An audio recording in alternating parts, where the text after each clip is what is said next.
afternoon, everyone. Welcome to the second Library Lunchtime lecture for this semester.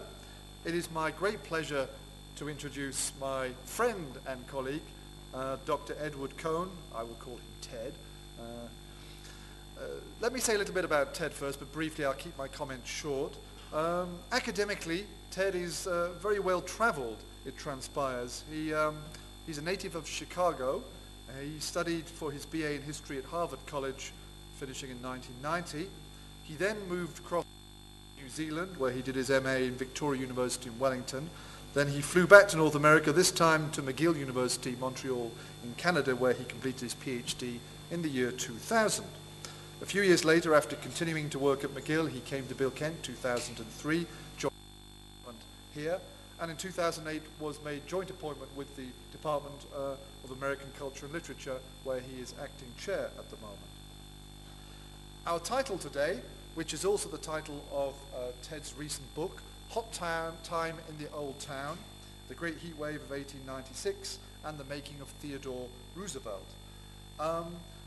This book, as you may know, has been very well received both by academic scholars, historians, but also by popular readers as well. And I can tell you it's received a lot of publicity in the States especially, and Ted has been appearing on radio and TV quite regularly for the past few months.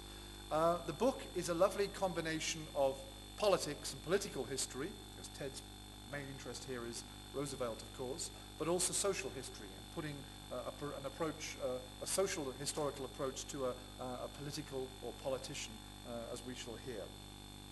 Okay, I will finish my comments here. Please make sure you switch off your cell phones or turn them to silent mode so they don't interrupt the talk in any way. We will have time, I hope, for questions at the end, so any comments or questions you have for Ted, you can ask at the end. I can feel the temperature rising. Things are hotting up. So I shall be quiet and I shall let Ted take over. Well, thanks very much to my friend David for that nice introduction, also for invitation to give a lecture at what's become a fairly prestigious lecture series at Bilkent University, one of the many innovations that has taken place at the library under David's supervisorship. So congratulations to David on the past few years making the library a place where people actually go once again. I became interested in this topic based on my research on Theodore Roosevelt, that I've been looking at his early political career in New York City. He was a member of the State Assembly. He ran unsuccessfully for mayor in 1886, and he was police commissioner as well by the summer of 1896 when our story takes place. And I came across a letter, very simple, that he wrote to his sister in August of 1896 saying, it's been a very interesting week. We've had two excitements in New York this past week, the heated term and Bryan's big meeting. He continued to say, the heated term was the worst and most fatal we have ever known. The death rate trebled until it approached the ratio of a cholera epidemic. The horses died by the hundreds so that it was impossible to remove their carcasses, and they added a genuine flavor of pestilence. So this is Roosevelt talking about the heat wave. The heat wave was a 10-day heat wave in August of 1896. High temperatures accompanied by high humidity, which I'll talk more about. These are some headlines from the New York newspapers at the time. So that was one interesting bit that interested me. I was interested from this one letter that he wrote to his sister. It was Roosevelt talking about a heat wave and also talking about the presidential election of 1896. Who's Bryan? William Jennings Bryan was the Democratic candidate for president in 1896, and he was coming to town to officially accept the Democratic nomination for president. Bryan was somebody from west of the Mississippi. He was a rural populist who railed against the money power and the East and cities. So this was a big strategy, a strategic move by Bryan in the Democratic campaign. Come east, go to New York City, a city he referred to as the enemy's territory, give a big speech in front of 10,000 people at Madison Square Garden, and in this one speech, win over the East, win over the big cities.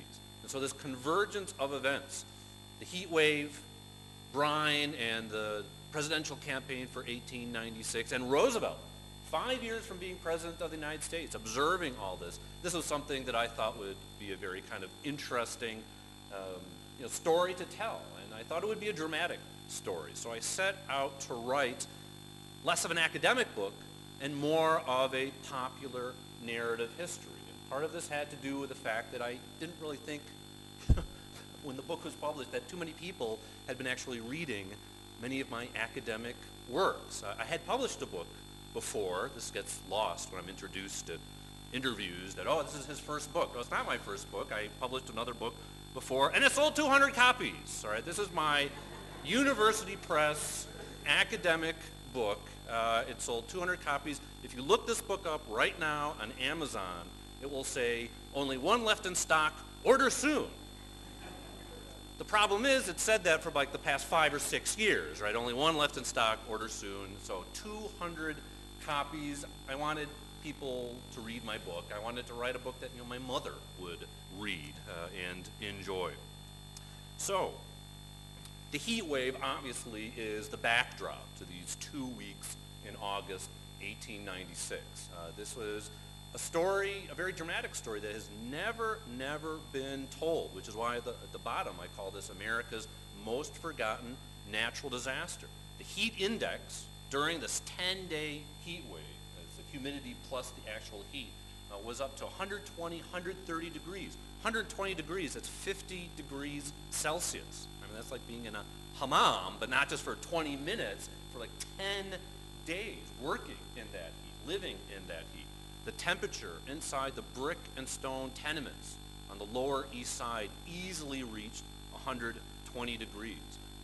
My final death toll that I found, I estimate that about 1,300 people died during this disaster. I mean, in Hurricane Katrina, about 1,800 people died. But somehow this disaster has been almost completely forgotten. And I think it had something to do with the nature of heat waves. You don't really consider them real disasters. And I'll talk about that a little bit as well.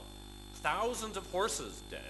We tend to forget, or it's hard to imagine now, that if you look at the streets of Ankara, every taxi and car and bus, used to be horses. This was the backbone of urban transportation in New York in 1896.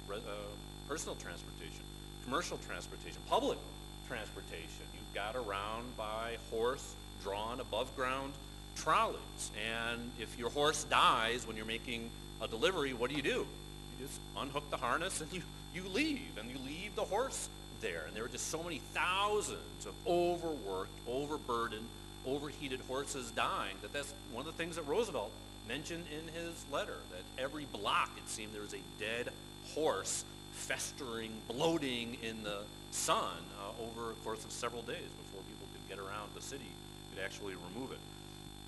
There's some commerce lost, and that was kind of a surprise for me too.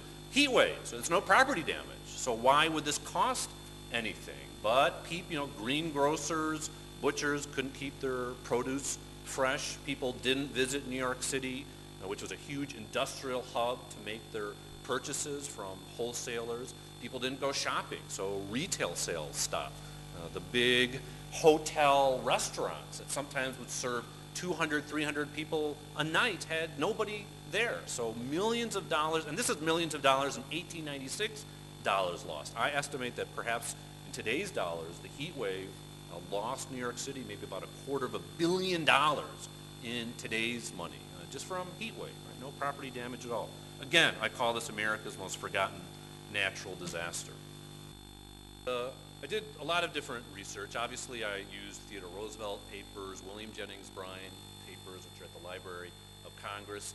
David Thornton is mentioned in this book. His name is in there in the acknowledgments, because I do thank him and Bilkent Library for acquiring the Theodore Roosevelt papers on microfilm. For Theodore Roosevelt scholars like me, like my PhD student Melike, this is huge, and this is also allowing me to start the next book, which is on Theodore Roosevelt. So once again, many thanks to David for that. Really kind of the backbone of my research, as well as these manuscript collections, were New York City death certificates. microfilm death certificates that are held in City Hall in New York, and I looked through thousands upon thousands of them, taking a couple different trips to New York to do this. And these are a great resource. This is a good test, perhaps, if you want to decide to be a professional historian. If it sounds exciting, sitting, looking at thousands and thousands of death certificates, then you have a career in history in front of you. The other day, my wife called my office, and she said, "What are you doing?" I said, "I'm looking at old historical newspapers on the computer." She said, "Oh, I'm sorry." And I said, "No, I like it.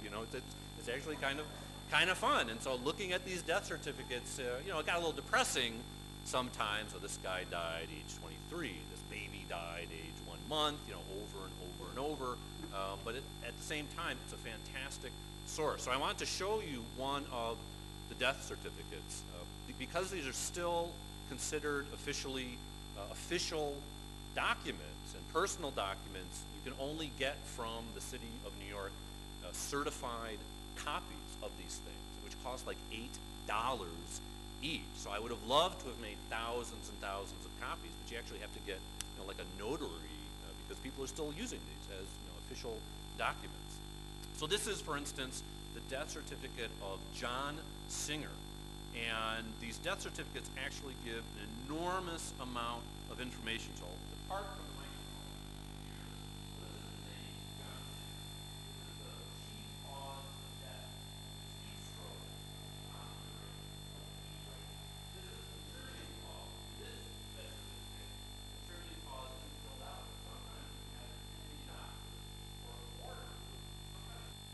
Like little stories about what had happened to the victim of the heat. And so it is amazing that from this one document you can actually get a little snapshot of the life and death of one of these victims of the heat wave in New York City. For instance, just some of the things that were written in here, there was the death of a baby during the heat wave, not because the baby suffered from heat stroke, but because the mother, while pregnant, suffered from heat stroke and delivered the baby prematurely.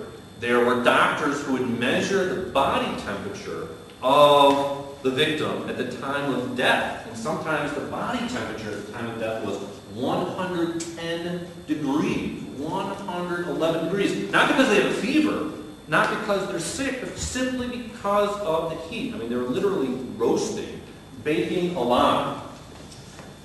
This series of information is just a ton of personal information about each victim. Date of death, name, age, color, marital status, John was married, occupation, this guy was a silver molder, right? Molding silver, which you need a heat source to do this. It's a very hot job to have during a heat wave. And don't forget, when talking about the heat wave, you say, well, yes, of course it's going to be bad because there's no air conditioning, because there's no electronic refrigeration. But you also have to keep in mind how different working and living conditions were as well. There's no such thing as an 8-hour day. People worked 12, 14 hours a day, 6 days a week. And then where do they return to? They return to those brick and stone tenements on the Lower East Side.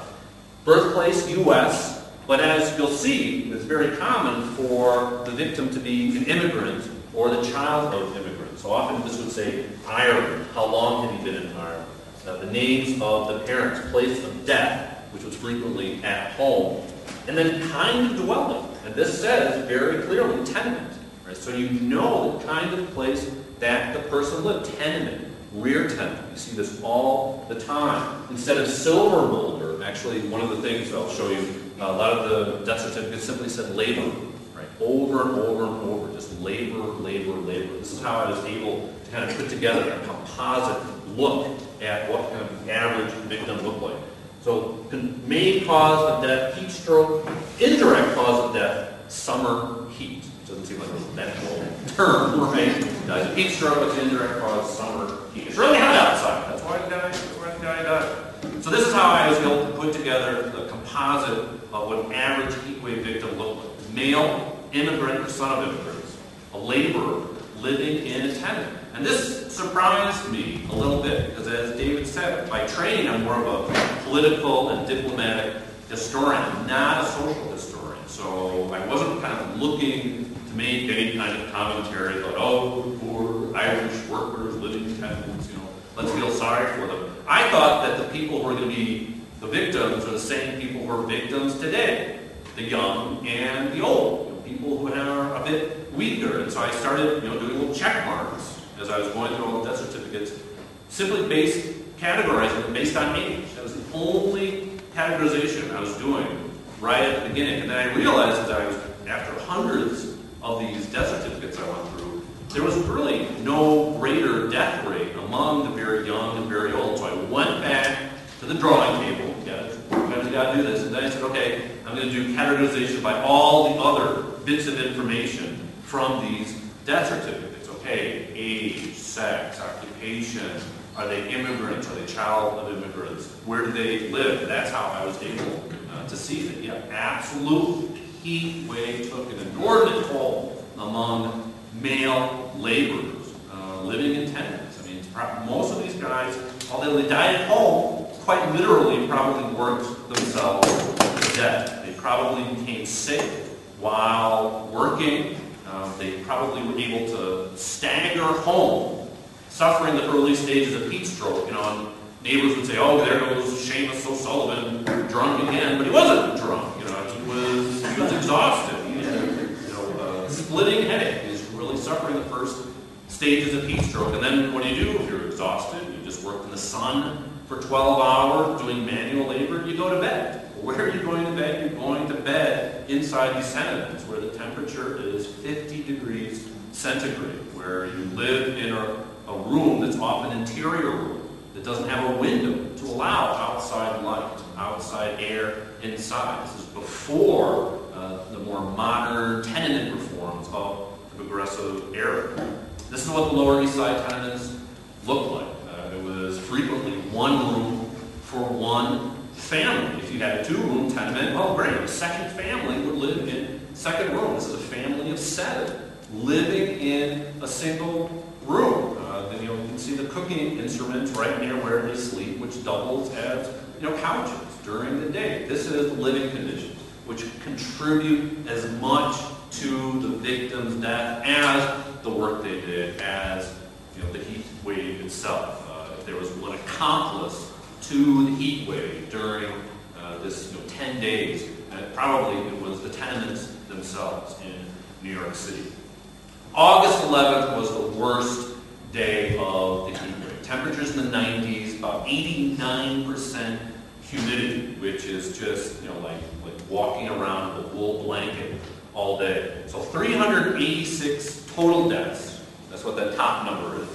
Of that, 217 were identified clearly on the death certificate as being heat-related. Not all, they weren't all the time. Oftentimes, it was hard to distinguish what was actually the cause, indirect cause of death. But now, by August 11th, about 2/3, almost 2/3, a little more than half, recognized as being heat-related. Immigrant or child of immigrants, vast majority.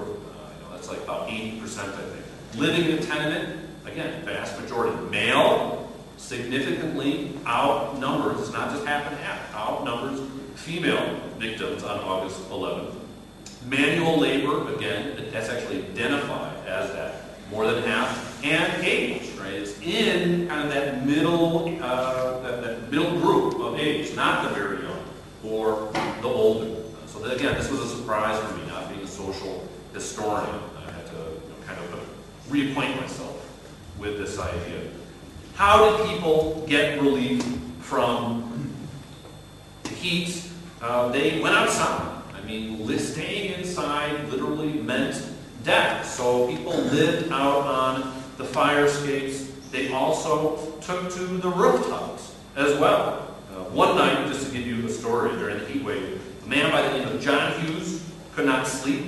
And because when you're suffering from the early stages of heat exhaustion, you're always parched. You can drink and drink and drink, and your mouth just does not get dry. So what did Hughes do? He made frequent trips to the local saloon, where he purchased large cans of beer called growlers, or actually like little pails of beer. And he would return to his building's roof to drink these things at night. And after drinking about 12 or 13 of these, he laid down on the parapet surrounding the roof. And a lady whose window looked out on the parapet said, "You idiot, what are you going to do? You're going to roll off and kill yourself." And Hughes drunkenly replied, "My death won't cost the neighborhood much." And then, of course, what happens? He fell asleep. He rolls off falling to 5 stories into the concrete paved courtyard, where a police officer later found his crushed body covered with blood and by the clothing from the washing lines, that Hughes's body had broken during his fall. His body was later taken to the morgue. I consider that a heat-related death. Probably the coroner would say the guy got drunk and he fell 5 stories, but this was a very common story during the heat wave. People would go to the fire escapes, and fire escapes have holes in them to get down to the stairs to the other level of the fire escape. And very frequently, people would put pieces of plywood over that, and so they would have suddenly instant balcony. Children would fall down these things, and if they didn't die, they would break both their legs. People would fall off of their roofs, right? Sleeping on tenement roofs. This is what New York City looked like on the Lower East Side during the heat wave. People took to the roofs to try to get even a breath of fresh air. Rooftops that were covered with black tar paper, right? Tar paper that absorbed the sun all day long and then belches it out during the night. So this was kind of a mixed blessing if you could find a space up on the rooftop. One of the things that I mentioned is one of the reasons that people had to take to the rooftops was because the city, which did virtually nothing, the city of New York, during the heat wave, one of the easiest things they might have done would have been to open up the parks to sleeping. There is a ban on sleeping in public parks. You're not allowed to do that. Across the river in the still independent city of Brooklyn, the mayor of Brooklyn said, yes, during this heat wave, people can sleep in the parks. They can get a breath of fresh air. They can perhaps get some of their strength back before they have to work the next day. They did not do that in New York City. What did people? People literally slept in the streets, on curbs, on garbage cans, and these nice kind of big garbage cans, and you could actually sleep on top of that and get away from the filth of the street. Other people took to the roofs, and many of them fell to the deaths, where they slept on the piers at the rivers and rolled off into the rivers and drowned. And the city was littered with dead horses, just to give you look. This is what a dead horse looks like. Roosevelt's position as police commissioner in New York in 1896 also gave him a seat on the Board of Health. And this was a city body responsible for taking away the dead horses. In his memoirs, Roosevelt told the story of a man who repeatedly complained about a dead horse in front of his place of business that was keeping away his customers because it was just smelling so bad. And the health department finally sent a cart to take the carcass away. Right? A giant vehicle, a giant wagon that already held the bodies of 11 other dead horses. And in front of the man's shop, the cart broke down. So instead of having one dead horse in front of his shop, he now has 12 dead horses in front of his shop. And so the man sends a new request, and as Roosevelt related, please remove either the horses or his shop. At about 10 o'clock in the morning of Thursday, August 6th, a police officer by the name of Patrick Giblin chased Jerry the Tramp out of the Mechanics National Bank on Broadway, put a gun to Jerry's head, and killed him. Jerry the Tramp was a dog.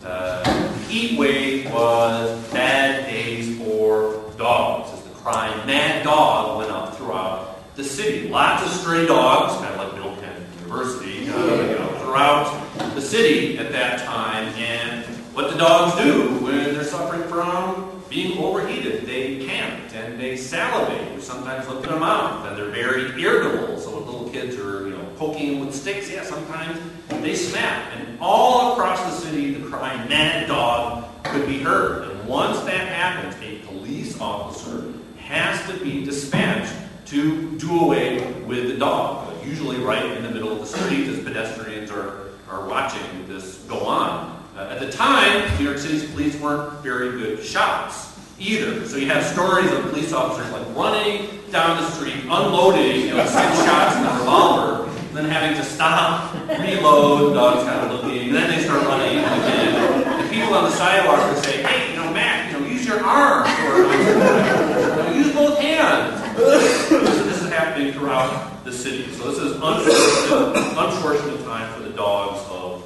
New York City.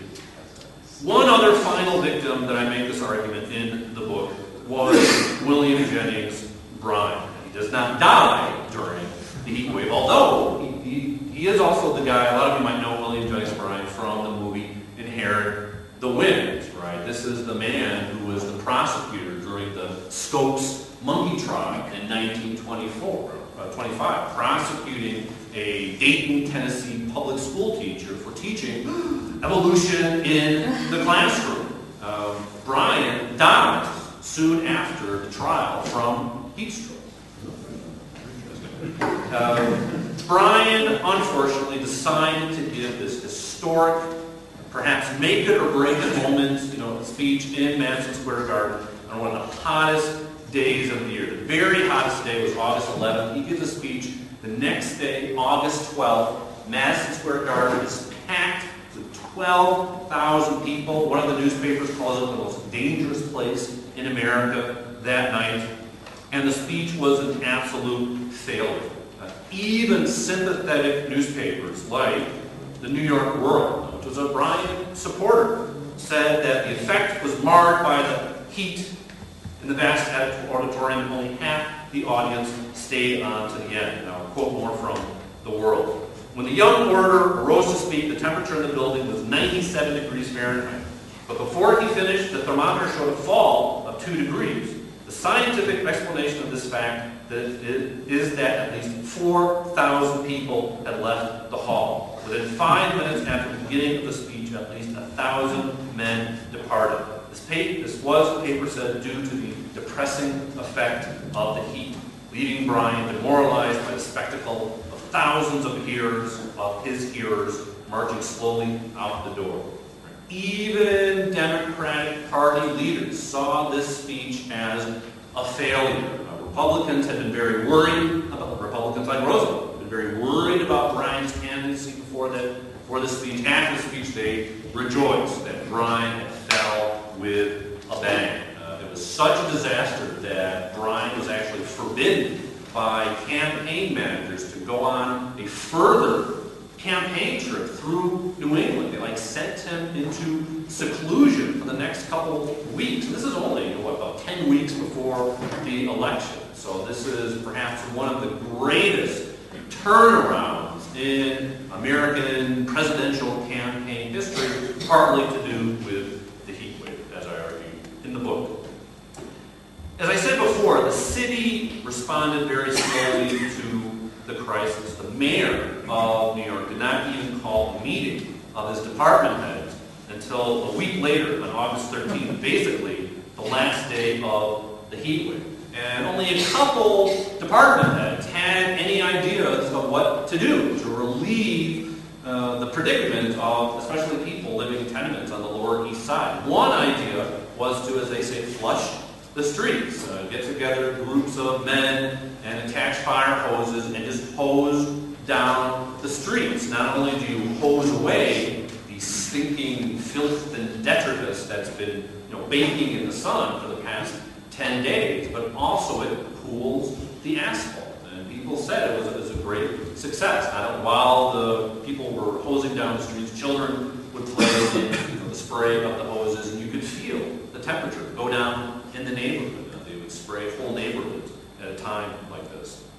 Another idea was from Theodore Roosevelt, and he had the idea of giving away free ice. And again, this is something that's hard for us to understand today perhaps as well. Again, this is before electronic refrigeration. You would buy your ice from an ice dealer. At the time, before the heat wave, there was actually an ice trust in the city. A guy by the name of Charles Morse, an ice magnate, had come down from Maine and had consolidated all of the ice distribution into a single company. And then what do? You control all the ice distribution in the city, you jack up the price of ice. And he jacked it up to a price so that it became a luxury for many of the working poor in New York during the heat wave. So Roosevelt had the idea the city should distribute free ice down in the tenement districts. And as he said, I had to be in town several nights, and I saw some strange and pathetic scenes when the ice was distributed. Roosevelt personally supervised the distribution of ice to make sure that it was done fairly and there wasn't any fraud. And then he went to see how people were using the ice. And this is one of the things that most impressed me about Roosevelt, that he actually went into kind of the worst back alleys of the tenement districts.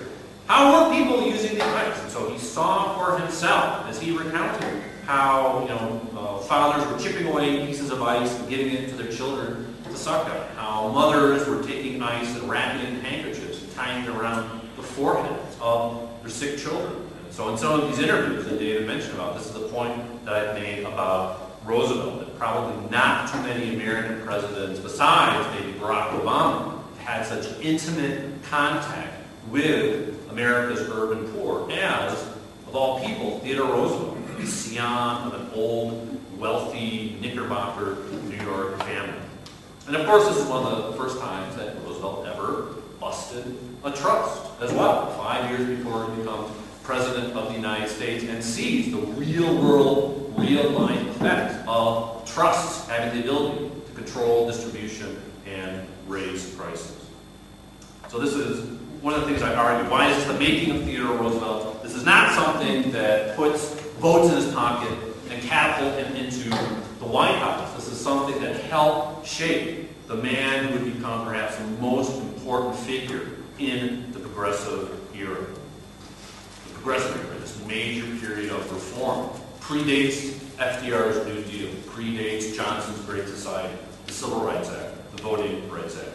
Roosevelt, addressing things when he's governor later and then President of the United States, things like tenement reform. Right? Roosevelt was a big champion of housing reform laws, both in New York State and beyond. Why is this disaster? Because it was more deaths than the Chicago fire, more deaths than the New York City draft riots, things that people have written books and books about. And I think it has a lot to do with the nature of heat waves. We don't really take them very seriously as a natural disaster. Natural disasters, as I say, mean dramatic images. It means property damage. But heat waves, something that's been forgotten, are actually America's #1 natural disaster killer. On average, heat, extreme heat, it sounds unreal, kills more Americans than tornadoes, hurricanes, floods, and earthquakes combined. This is on average. The victims are society's most vulnerable, the poor, the sick, the elderly. And as Eric Kleinberg, who wrote a book on the Chicago heat wave in 1995, said, heat waves, they are the silent and invisible killers of silenced and invisible people. It's a very nice phrase there.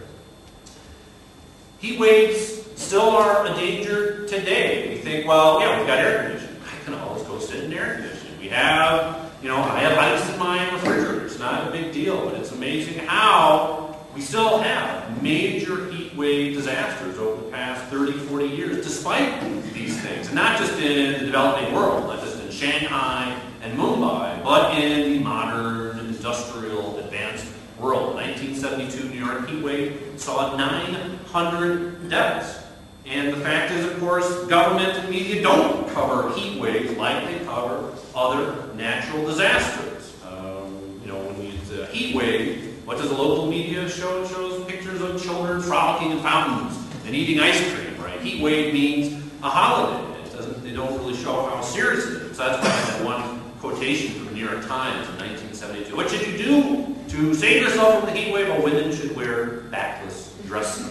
Yeah, excellent suggestion. My hometown, 1995 Chicago heat wave, I still remember this, killed 700 people. The 2003 European heat wave killed 50,000 people. 15,000 in France alone. Right? France, a modern, advanced nation with a large social safety net. But when did the heat wave hit? In August.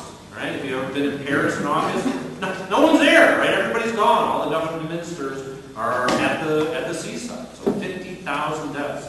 2010, last summer, right? We all saw the images from the heat wave of the forest fires in Russia, of the smoke blanketing Moscow. That makes for good pictures on CNN. I just happened to read in the New York Times a tiny little thing that the mayor of Moscow said, oh yeah, and by the way, we have about 300 excess deaths every day during the heat wave.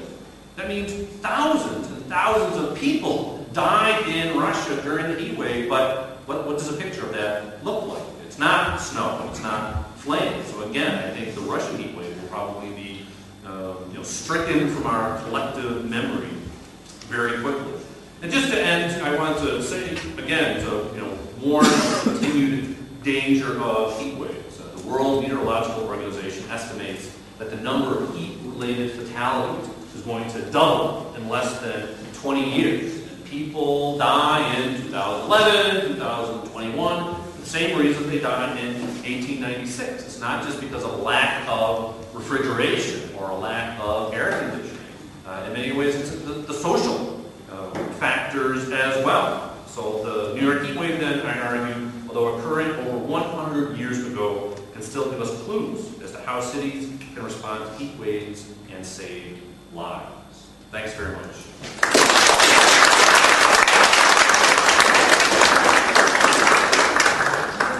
Thank you, Ted. What was a extremely interesting and very well delivered talk. I found that both informative and entertaining at the same time. And it's nice at the end to show us that the problem is not merely a historical one, but is actually something which can affect people still today in a rather different context from 100 years ago. I'm sure all the people in here would like to buy your first book, but they can borrow the copy in the library. Okay, we have about 10 minutes for questions, and I'm sure people have some comments or questions for Ted. Anyone wish to start us off? I was wondering if residents of Manhattan didn't want to go to New Jersey or Baltimore. We opened up your places. Actually, one place they did go was they went to Coney Island. Coney Island at this time is just emerging as a place where people go on the weekend for recreation. Theodore Roosevelt, and so this is if you were middle class or even working class, you had to wait till a Sunday to do that. I mean, if you're working, you can't go. But during the Sunday, during the heat wave, saw record crowds at Coney Island. All the different hotel concerns at Coney Island actually had dedicated railroad lines at reduced fares, so you could actually, not have too much money in your pocket, and at least on a day you're not working, go to Coney Island. If you're someone like Theodore Roosevelt, you have a home out in Long Island. And so, I think the Wall Street Journal review, at one point I said, Theodore Roosevelt spent most of his days out on Long Island. And this wasn't some kind of elitist thing that Roosevelt was doing. The ability to remove your family from a 19th century American city during the summer would possibly save their lives, not just from heat waves, but from typhus, from cholera. So absolutely, historically during heat waves, during cholera epidemics, the people with means leave the city. Arguably people like Hurricane Katrina. Why didn't people leave the city? Well, not everybody has the means to leave New Orleans during Hurricane Katrina. People who had the means, like the Roosevelt family, absolutely, they left the city. Was there any outbreak of disease associated with this at all? No, shockingly. Some of these others? No, absolutely, shockingly not. On the one hand, cholera epidemics have been pretty much conquered by now. The big disease of epidemic by 1896 that they're worried about in attendance is more tuberculosis. Because of these horses, there really was, the Board of Health was very concerned about it. There's a private contractor that the city pays money to once a year to remove the horses. And the reason that why you want to have a contract to remove horses is not just the money, but but because the family who had this contract operated a rendering plant out in Long Island. And so they would take the dead horses and make fertilizer and glue out of it. And they just couldn't keep up with the demand. If the heat wave had gone on any longer than 10 days, which was long enough, absolutely there could have been some real pestilence associated with the heat wave. But there was no great outbreak of disease or an epidemic because of it.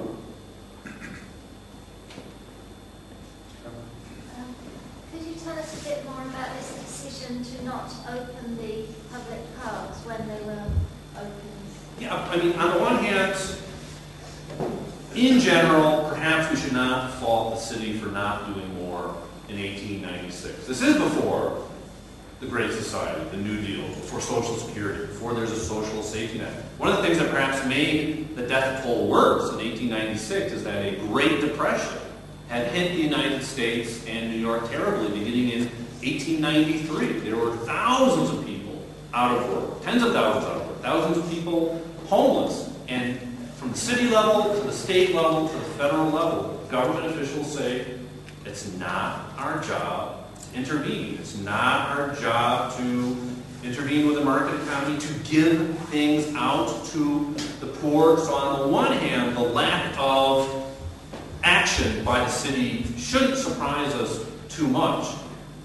At the same time, something like lifting the ban on sleeping in parks would have been so easy. The guy who was commissioner of parks would I think, eventually lift the ban on the last day of the heat wave. And then when asked about this, why didn't you do this before, the commissioner of parks said, it's been open all along. But then when people would ask the police officers in the parks, has this been the policy all along? They said, well, no, not at all. They've been keeping people from sleeping in the parks. And I think that as much as this isn't necessarily something that was, intentionally mean done, I just think, as the mayor of New York, William Strong, didn't even call a meeting to deal with this crisis till about the 10th day of the heat wave. I just think this shows that city government officials don't think it's their responsibility to do anything to alleviate the plight of the poor. That's why all along, someone like Roosevelt, who did say, look, there aren't enough ambulances. You're okay. Okay. There aren't enough ambulances. People would fall on the street from sunstroke and call an ambulance at Bellevue. No, there weren't enough ambulances. So Roosevelt, long before there was a meeting of the city government, he said, police wagons should be pressed into commission. And people like the guy who was responsible for flushing the streets. This guy is actually the commissioner of public works in New York City. He did a number of different things. A guy by the name of Charles Collis, forgotten in history. He's the one who came up with the idea of flushing the streets. He's the guy who was responsible for repairs in the city streets. And he said, okay, we're not going to do any work outside that requires men to work in the direct sun. And he played with altering the hours for his workers. Instead of working 9 to 5, let's work from 7 till 11, and then have a large break, and then work, later from, say, 3 to 7 to break up the day so it's not in the hottest parts of the day. This, I'm sure, probably saved lives of his men. What if this simple thing had been adopted for all city workers, for all workers in New York City? Very, very simple things could have been done, but weren't done. Mainly, I think, because 1896, it's government officials say it's not our job. Okay, one last question. Say, you were talking about police officers shooting dogs, and maybe some cops are even persuaded to walk through streets. And in these conditions, was any increase in robbery or crimes? And for example, if I'm a poor guy and I'm suffering from heat waves, it's possible that I go, for example, rob an ice store or something like that. There were a series of very strange heat-induced mania that was taking place. Right, friends were getting into fights with each other. People were stabbing each other. There were cases of, women walking down the street like meowing. So there's one, like 2 friends met, and apparently one friend stabbed the other friend, and then later they asked, well, why did you stab your friend? What did he say to you? He said, oh, is it hot enough for you? so there's fights over ice. You order ice, and it's delivered to your door, and the guy who's supposed to deliver the ice looks at the 5 flights of stairs, because here's the first of 20 stops he has to make. He says, well, I'm not walking up 5 stairs a flight, 2 flights of steps to deliver your ice. So they get into an argument about it, and they start fighting, and then finally, when they look back at the ice, it's completely melted. So they have to fight over that. So I mean, there are these, while there isn't a crime wave by any means, perhaps it's just too damn hot for a crime wave, at the same time, there's a lot of heat-related madness and violence going on in these 10 days, absolutely. Okay, I keep one very quick. One last and quick question. Yes. Did you get a chance to look around Manhattan, New Jersey, and sort of the impact of the heat wave? I looked at Manhattan. New York wasn't consolidated yet, so I looked at New York and Brooklyn. The heat wave covered most of the country. This is actually, and so this is a story that has not been told. You're absolutely right. This is one of the funny things. Bryan, when he's coming to New York, he gets on a train in Lincoln, Nebraska, and he goes to Chicago and Pittsburgh. And it's as if he's bringing the heat with him. Half of the country is blanketed in this heat. Corn crops dying in the Midwest, cattle dying in Oklahoma. I looked at Chicago, St. Louis, very similar stories about. Yeah, it was a national disaster. I can't even imagine what the national death toll was during it. But so you're right. I looked at New York. Somebody, absolutely, graduate students, can look at this as a much larger phenomenon. Yeah, thanks for bringing that up. Okay, I think there are a few more questions, but we've run out of time. So let me thank Ted again. I also want to thank the library staff who worked very hard to make sure these lectures take place.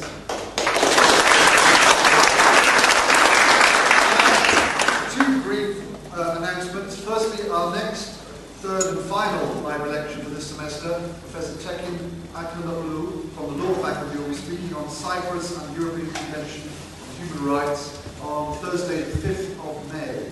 So that's a few weeks from now. I would also like to inform all of you that next week is the 47th Library Week in Turkey, and Bilkent University Library will be holding a number of events, some cultural, some I hope a little bit more fun, and we will one of our speakers, Professor Talat Halman, is here. He'll be talking about Turkish love poetry for Library Week next week. We'll be sending out an announcement with all the details